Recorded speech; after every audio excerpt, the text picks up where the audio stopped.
Okay, I'm Suzanne Cusick. I teach musicology at New York University, and I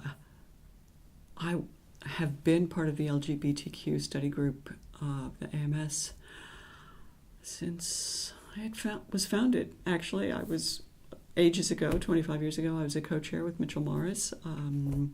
I'm so delighted that this conference was organized actually by a former student of mine, a former student of Mitchell's at Hetty.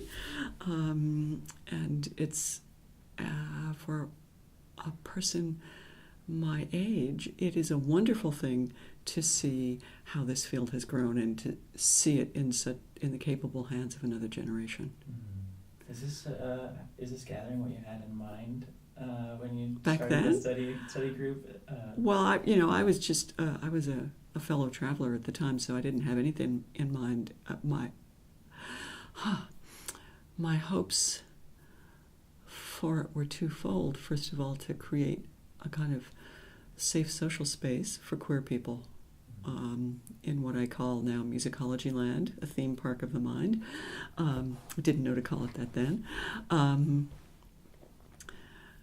But also to begin working toward the creation of an intellectual world in which our lived experience and our knowledge of different ways of theorizing human experience as a result of being queer and needing to read queer theory, needing to read feminist theory, needing to read race theory, just to survive,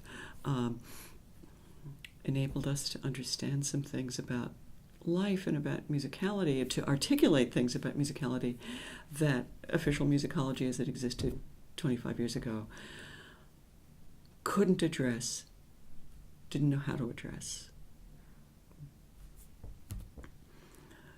So in that regard, I think we did some important work. Yeah, and I'll say just anecdotally that in the interviews that I've heard here, I've heard that repeated also, that many people are very, I don't know, they have a very deep respect for the work of the study group, actually, as a foundation to build upon. Well, I have to say that, like, for years, it's been true that not absolutely every meeting of the AMS, but many meetings of the AMS, the best papers were at the study group session. And this pre-conference is like the only other time that this group did a pre-conference, which was at the Minnesota meeting sometime in the mid-90s, maybe 94. We have already exceeded the number of interesting papers that you typically get in the 3.5 days of the AMS. Yeah, right. You're not even, it's what we do. Yeah. That's great. Do you want to speak to this question of perspective on, I don't know, whether it's relevant or important to be in Canada for this particular conference, whether it brings something to bear?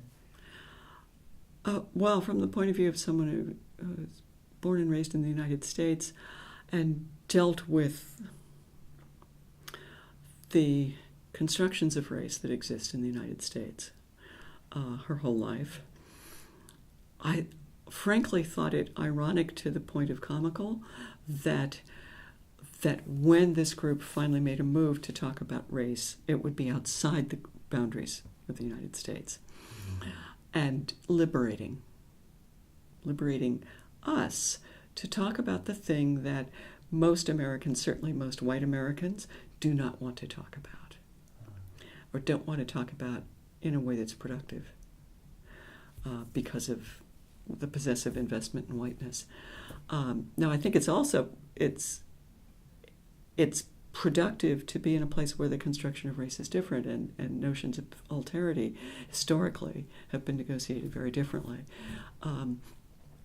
Though we've only heard, I think, 2 papers by Canadians, both students from the University of Toronto, and they were both really interesting papers. I'm not sure that Yoon's paper on the speech as sound among Chinese immigrant queer communities in Toronto. It would be hard to imagine that set of insights articulated in the United States, but maybe I'm just ignorant. Interesting. I don't think you're ignorant, probably. That's not the impression I have. Everyone's ignorant about something. Sure. Vast amounts of things. Yes, that's theoretical most physics, things, you know? How does calculus really work? I have no idea. No, that's right. Well, I don't know. I don't want to keep you for too long, and I know Hetty is giving me. She's hovering. Sort of waves and things like that. Okay. So I don't know if you have other things that you want to share or impressions from the conference or anything. It's a great conference. The people who organized this really did a remarkable job in choosing papers, choosing keynotes and choosing papers from the submissions